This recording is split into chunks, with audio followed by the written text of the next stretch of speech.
Salut à toi, j'espère que tu vas très bien. Ça, c'est une vidéo pour la stratégie des scalping, euh, pour boom, crash et les volatilités aussi. Je vais te montrer ici comment tu peux trader les volatilités en scalping, c'est-à-dire dans des petites time frames, vous comprenez? Et puis, je vais te montrer comment tu peux détecter facilement les spikes. Vous comprenez?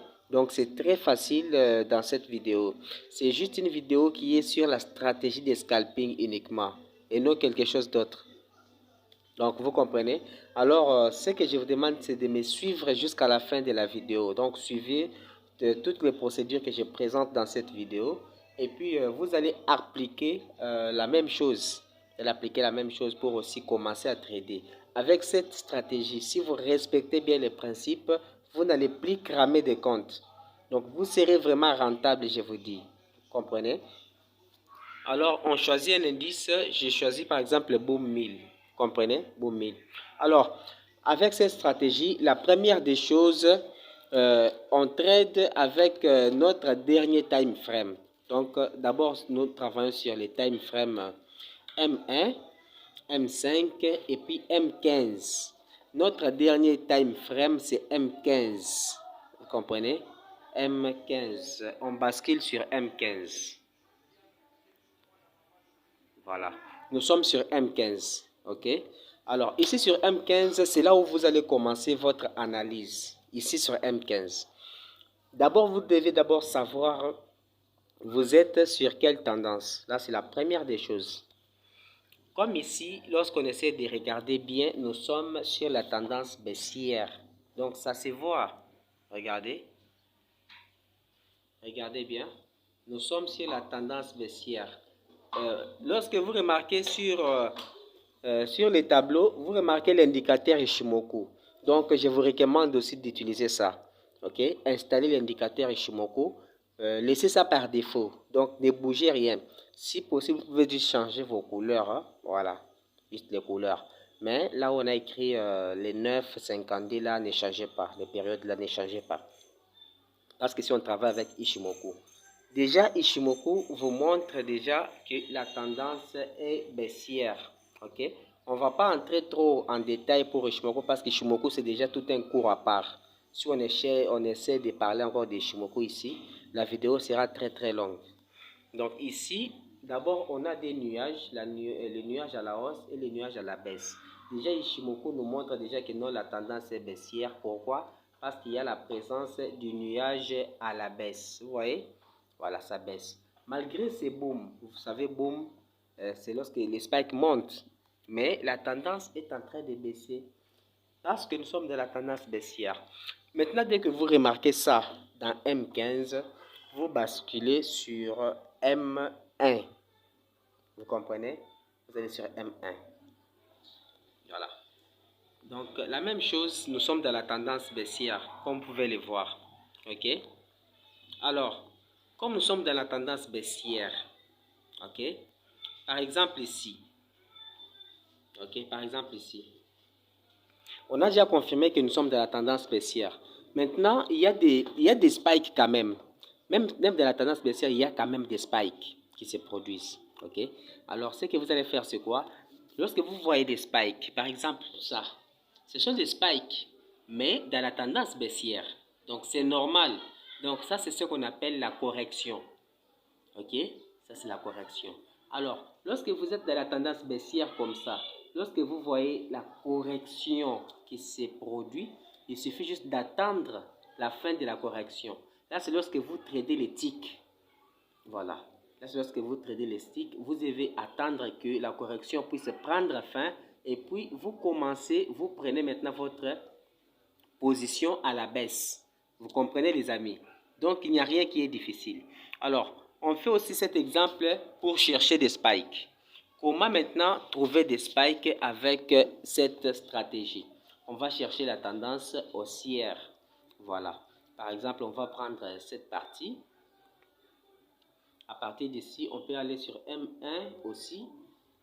On essaie de chercher ça. On va chercher. Voilà, je crois que c'est ça. Ok. Donc, comme vous pouvez le voir, regardez bien. Lorsque vous remarquez ici, nous sommes dans la tendance haussière. Ok. Donc, il y a des spikes qui se produisent. Alors, ce que vous allez faire, c'est quoi? C'est d'attendre s'il y a des corrections. Ça, c'est la correction. Vous voyez cette baisse, c'est la correction. Lorsque ça baisse comme ça, vous allez remarquer que le nuage aussi change la couleur. Donc ici, les nuages de la couleur à la baisse apparaît ici. Lorsque ça apparaît comme ça, vous devez juste attendre que le nuage puisse encore changer de couleur pour prendre les nuages à la hausse. Parce qu'il y a des nuages. Il y a les nuages à la baisse et les nuages à la hausse. Et lorsqu'il y a déjà l'apparition des nuages à la hausse, en M1, parce que nous savons déjà que nous sommes dans la tendance haussière. Lorsqu'il y a déjà cette présence, vous prenez la position des buy. Donc, comme vous pouvez le voir, il y a des spikes, des spikes, des spikes qui se suivent. Vous comprenez? Donc, c'est ça. Alors, c'est la même chose avec Crash. Même si on essaie de prendre Crash, c'est la même chose. Par exemple, Crash 500. Voilà. Pour Crash, si vous remarquez, ici, on a besoin des spikes à la baisse. Ça, c'est boom. Hein? J'essaie de chercher Crash.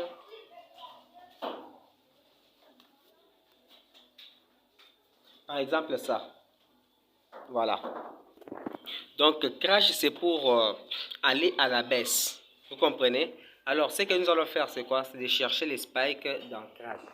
On fait la même chose. Nous allons basculer sur M15. Voilà. À partir de M15, ce que vous allez faire, c'est de chercher là où la tendance a commencé. Par exemple, ici. Comprenez? Les spikes ont commencé à se produire ici. Ok, les amis? Alors, dès que vous êtes ici, vous allez remarquer que le nuage à la hausse a été changé. Ok, ça va basculer en nuage à la baisse. Vous voyez? Et c'est déjà la tendance baissière qui se confirme. Vous comprenez? Alors là, on va basculer encore sur le time frame M1. Voilà.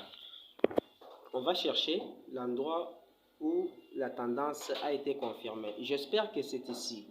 Vous voyez? Donc c'est la même chose. Vous voyez les nuages à la hausse et puis directement il y a changement des nuages. Et lorsque vous comprenez déjà que nous sommes dans la tendance baissière et qu'il y a la présence de ça directement, vous allez faire la vente. Voilà, vous allez faire la vente parce que nous sommes dans crash. Donc c'est ça. Il n'y a pas grand chose. Comme vous pouvez remarquer, il y avait vraiment la baisse. Imaginez, vous avez pris la position par exemple ici. Et lorsque le prix arrive à ce niveau, vous aurez déjà gagné beaucoup de pips. Donc, il n'y a pas de hasard ici. Alors, on va aussi appliquer cette procédure pour les volatilités. On prend par exemple V75. V75, on fait la même chose. On commence par M15.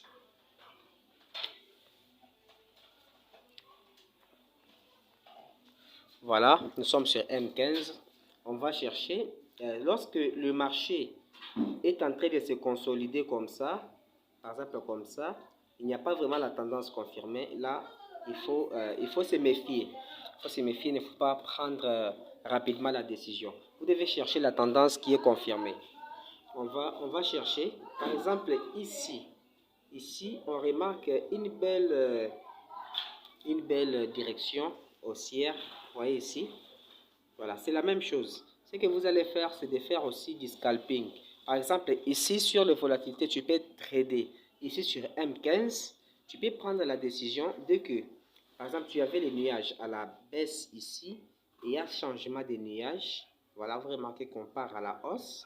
Donc, vous devez être sûr que le prix se dirige à la hausse. Donc, la tendance haussière est confirmée.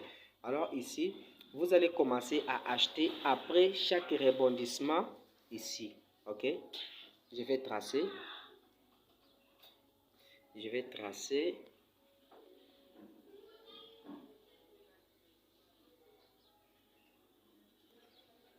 Voilà. Je vais tracer comme ça. Vous remarquez. Donc, à partir d'ici, vous allez commencer à acheter après chaque rebondissement sur notre ligne de tendance. Lorsque les prix touchent déjà ce niveau, vous pouvez déjà acheter. Vous voyez, à chaque fois que les prix touchent les trend line, vous pouvez déjà acheter. Regardez, vous pouvez acheter. C'est la même chose. Tu peux aussi basculer sur le M1 pour trader ça. C'est toujours possible.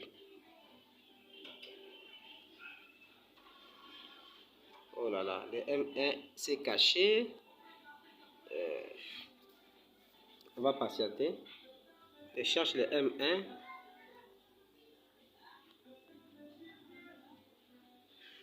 Donc, même M5, ok? Même sur M5, parce que M1, c'est aussi pour ceux qui ne veulent pas trop traîner sur les marchés. Par exemple, M5, voilà, nous sommes là.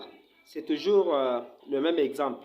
Vous remarquerez qu'à chaque fois que le prix touche le trend line, il rebondit. Il rebondit. Vous voyez? Donc, tu peux déjà acheter ici. Dès que le prix atteint un niveau comme ça, tu peux sortir. Tu attends après la correction, tu achètes encore, tu pars à la hausse. Donc, c'est la même chose. On prend aussi, par exemple, le Step Index.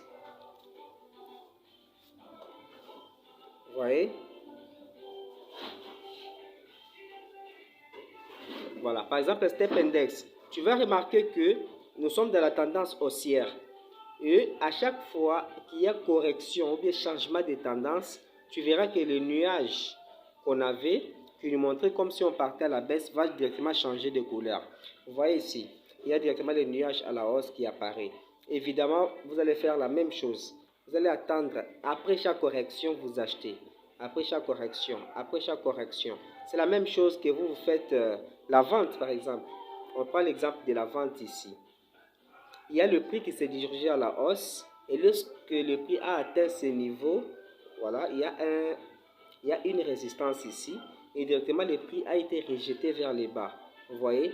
Et Ishimoku nous confirme que le prix est en train de baisser. Directement, il nous montre la présence de ces nuages. Donc, vous pouvez aussi basculer sur M5 avec la même procédure. Vous allez comprendre que c'est la même chose. Voilà, même sur M15, c'est la même chose. Voilà. Lorsque le prix est en train de se consolider, il faut se méfier. Donc, comme ici. Donc, c'est la même chose. Vous voyez? Donc, le prix chute, le prix chute, le prix chute. Voilà. Donc, il n'y a pas grande chose. Vous pouvez aussi trader, quoi encore? Volatilité 100 ES, n'importe quelle volatilité. Vous appliquez juste la même procédure. Donc, les prix doivent être, la tendance doit être bien confirmée. Lorsque la tendance est comme ça, donc c'est un peu bizarre de confirmer. Vous comprenez? Donc, il faut se rassurer, une belle tendance, pas comme ça. Ne tradez pas comme ça. Il faut attendre, on cherche, voilà. Par exemple, ici, c'est une belle tendance, vous voyez? Voilà, voilà. Et si vous appliquez la méthode que je viens de vous montrer, ça va marcher sans problème. À chaque rebondissement, vous achetez. À chaque point, vous achetez. Donc, c'est presque ça. Appliquez ce que je viens de vous montrer. Ok. S'il y a des questions, n'hésitez pas à me poser. Donc, je suis là pour vous. Je vais répondre à toutes les questions. Ça, c'est la bonne stratégie. Vous comprenez? Et si vous êtes en M5, ok, si vous prenez la décision en M15, c'est-à-dire vous confirmez que la tendance est haussière ou baissière, prenez toujours Prenez toujours votre position en M5 ou bien M1. Donc, c'est très, très utile. Parce que là-bas, vous allez minimiser votre risque. Et puis, votre stop loss va prendre, par exemple, des pips. Par exemple, des pips, par exemple, 5 pips. Vous allez comprendre. Vous comprenez? Donc, là, vous allez minimiser un peu des risques. Donc, c'est vraiment un conseil. C'est un secret aussi. Alors, si vous respectez bien votre money management en M1, M5, vous n'allez plus cramer des comptes. Ok? Vous allez voir que vous perdez par exemple $2, $1, et puis vous pouvez gagner $5 et puis vous compensez directement ce perte-là. Donc c'est presque ça. Appliquez ça et puis posez-moi des questions s'il y a des questions. Merci beaucoup.